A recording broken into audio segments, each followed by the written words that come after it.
1970s की decade में China की टोटल पॉपुलेशन में से 70% से ज़्यादा लोगों के पास 2 वक्त का खाना नहीं होता था।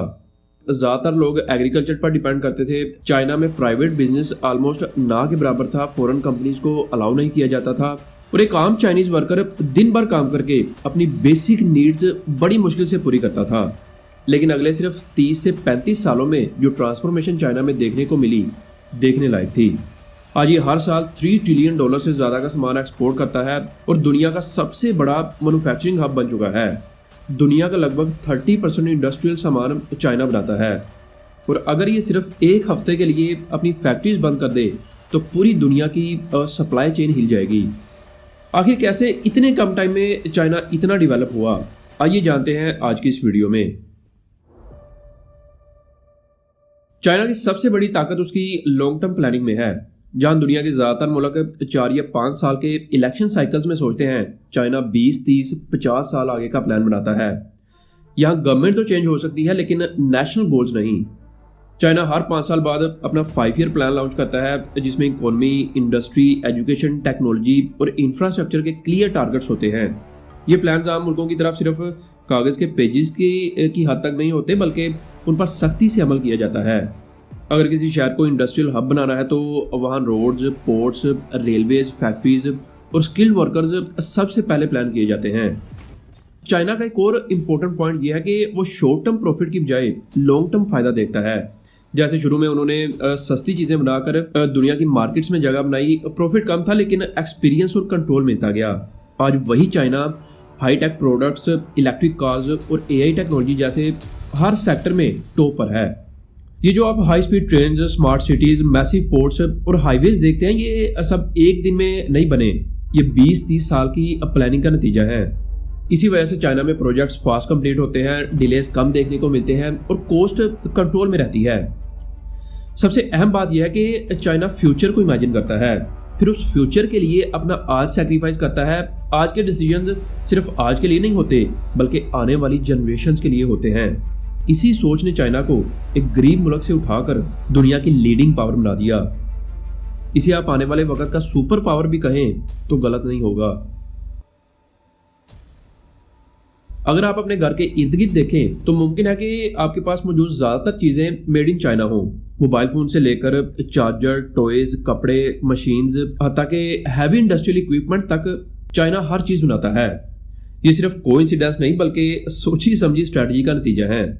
चाइना काफी पहले समझ चुका था कि अगर उन्हें सुपर पावर बनना है तो प्रोडक्शन पर कंट्रोल जरूरी है।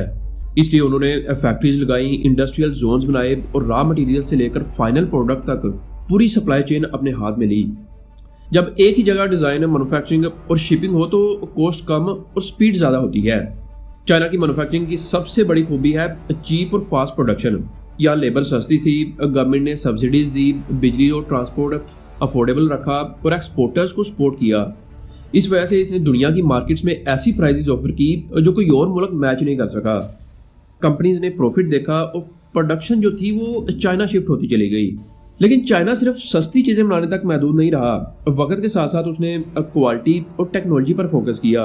आज ये smartphones, electric cars, solar panels और हाई टेक मशीनरी बना रहा है। मेड इन चाइना जो कभी लो क्वालिटी का सिंबल था वो आहिस्ता आहिस्ता इनोवेशन और स्केल की पहचान बन रहा है। आज ये ग्लोबल इकोनॉमी का एक सेंट्रल पिलर बन चुका है। चाइना की ग्रोथ के पीछे सिर्फ ये मशीन या फैक्ट्रीज नहीं बल्कि डिसिप्लिन और हार्डवर्क कल्चर भी है। यहाँ काम को सिर्फ जरूरत नहीं बल्कि जिम्मेदारी समझा जाता है। बचपन से ही लोगों को सिखाया जाता है कि काम सिर्फ पैसा कमाने का जरिया नहीं बल्कि मुल्क की तमीर का हिस्सा होता है। चाइना की फैक्ट्रीज और ऑफिस में लॉन्ग वर्किंग आवर्स काफ़ी कॉमन है। लोग ओवर टाइम को बुरा नहीं समझते बल्कि इसे प्रोग्रेस का हिस्सा मानते हैं। 996 कल्चर यानी सुबह 9 बजे से रात 9 बजे तक हफ्ते के 6 दिन काम, ये कल्चर चाइना में काफ़ी फेमस रहा है। रिपोर्ट्स के मुताबिक आज ये हर महीने तकरीबन 160 से $230 बिलियन का सामान एक्सपोर्ट करता है। यानी ये इतना माल बाहर बेचता है जितना बहुत से कंट्रीज साल में नहीं बेचते।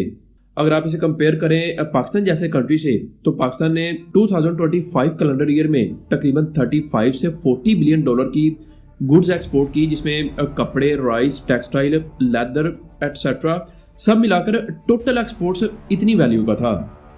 डिसिप्लिन का मतलब सिर्फ ज़्यादा काम करना नहीं बल्कि रूल्स को फॉलो करना भी है। हर बंदा अपनी ड्यूटी जानता है और उस पर काम करता है। इनका नेशन फर्स्ट माइंडसेट भी बहुत स्ट्रॉन्ग है। लोग ये सोचते हैं कि अगर मुल्क आगे बढ़ेगा तो हम खुद आगे बढ़ेंगे। इसीलिए पर्सनल कंफर्ट से ज़्यादा नेशनल प्रोग्रेस को इम्पोर्टेंस दी जाती है।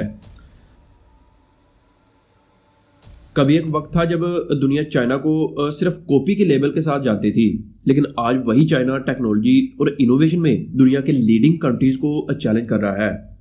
चाइना ने टेक्नोलॉजी को अपनी नेशनल प्रायोरिटी बना दिया। गवर्नमेंट और प्राइवेट कंपनीज ने रिसर्च और डेवलपमेंट पर अरबों डॉलर इन्वेस्ट किए। Artificial intelligence, 5G, robotics, electric vehicles और रिन्यूएबल एनर्जी जैसे फील्ड्स में चाइना ने तेज रफ्तार से प्रोग्रेस की। आज इनके कई शहरों में कैशलेस पेमेंट्स, फेशियल रिकॉग्निशन और स्मार्ट सिस्टम्स आम हो चुके हैं। AI और ऑटोमेशन ने चाइना की फैक्ट्रीज को भी बदल दिया। इससे कॉस्ट कम, क्वालिटी बेटर और ग्लोबल कंपटीशन में एडवांटेज मिलता है। कॉपी कैट का लेबल धीरे धीरे इनोवेटर में बदल रहा है। चाइना की तरक्की का एक और पावरफुल वेपन आप कह लें, वो उसका एजुकेशन और स्किल सिस्टम है।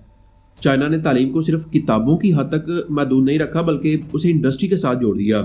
इनके स्कूल्स और यूनिवर्सिटीज में साइंस, मैथमेटिक्स, इंजीनियरिंग और टेक्नोलॉजी पर ज़्यादा फोकस होता है।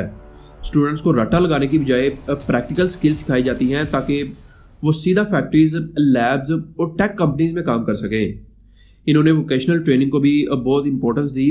देखिए, हर बंदा डॉक्टर या इंजीनियर नहीं बनता, लेकिन हर बंदा स्किल्ड जरूर होता है। वेल्डिंग, इलेक्ट्रॉनिक्स, मशीनरी ऑपरेशन और ऑटोमेशन जैसी स्किल्स को इज्जत दी जाती है। इसी वजह से यहाँ की फैक्ट्रीज को कभी स्किल्ड वर्कर्स की कमी महसूस नहीं होती। आज चाइना सिर्फ चीप लेबर पर डिपेंड नहीं करता बल्कि स्किल्ड लेबर पर करता है। चाइना की तरक्की का एक अहम रीजन उसका स्ट्रॉन्ग गवर्नमेंट कंट्रोल और फास्ट डिसीजन मेकिंग सिस्टम है। यहाँ गवर्नमेंट के पास ज़्यादा इख्तियारात होते हैं, जिसकी वजह से भारी पॉलिसीज और प्रोजेक्ट्स पर फौरन अमल होता है। यहाँ फैसले सालों तक डिबेट में नहीं रहते बल्कि सीधा ग्राउंड पर नजर आते हैं। चाइना का पॉलिटिकल सिस्टम वेस्टर्न डेमोक्रेसी से मुख्तलिफ है। यहाँ इलेक्शन प्रेशर और डेली पॉलिटिक्स कम होती है, इसलिए गवर्नमेंट लॉन्ग टर्म गोल्स पर फोकस करती है। स्ट्रॉन्ग कंट्रोल का मतलब ये भी है कि रूल्स और लॉज सख्ती से फॉलो करवाए जाते हैं। करप्शन पर एक्शन होता है, ऑफिशियल्स को परफॉर्मेंस के बेसिस पर जज किया जाता है और टारगेट्स कंप्लीट ना करने पर पनिशमेंट भी मिलती है। इसी वजह से सिस्टम ज़्यादा एफिशिएंट रहता है। इस सिस्टम के फायदे के साथ साथ तनकीद भी होती है। लोग कहते हैं कि इंडिविजुअल फ्रीडम्स लिमिटेड होती हैं, लेकिन चाइना ने इकोनॉमिक ग्रोथ को प्रायोरिटी बनाया और स्टेबिलिटी को अपना कोर गोल रखा। ये अप्रोच पसंद हो या ना हो, लेकिन रिजल्ट ये निकले कि चाइना ने रिकॉर्ड टाइम में डेवलपमेंट हासिल की। चाइना सिर्फ अपनी इकोनॉमी और टेक्नोलॉजी तक महदूद नहीं रहा बल्कि ग्लोबल इन्फ्लुएंस भी इस्टेब्लिश कर रहा है। सबसे बड़ा एग्जाम्पल है बेल्ट एंड रोड इनिशिएटिव, जो एशिया, यूरोप, अफ्रीका और मिडिल ईस्ट में इंफ्रास्ट्रक्चर और ट्रेड प्रोजेक्ट्स के जरिए चाइना की ताकत को बढ़ाता है। ये इनिशिएटिव सिर्फ रोड्स और पोर्ट्स नहीं बल्कि इकोनॉमिक कंट्रोल और पार्टनरशिप का पावरफुल टूल है। चाइना हर मुल्क में इन्वेस्टमेंट करता है, फैक्ट्रीज, पोर्ट्स, रेलवेज और पावर प्लांट बनाता है। इससे लोकल इकोनॉमीज डेवलप होती हैं, लेकिन साथ ही चाइना का स्ट्रेटेजिक इन्फ्लुएंस भी बढ़ता है, जिससे वर्ल्ड ट्रेड का एक बड़ा हिस्सा चाइना के हाथ में है। चाइना की तरक्की का राज सिर्फ रिसोर्सेज या लक नहीं बल्कि प्लानिंग, डिसिप्लिन, हार्डवर्क, टेक्नोलॉजी और स्ट्रॉन्ग गवर्नमेंट का कॉम्बिनेशन है। लॉन्ग टर्म सोच, स्किल्ड वर्कफोर्स और ग्लोबल इन्फ्लुएंसेस ने इसे दुनिया का लीडर बनाया।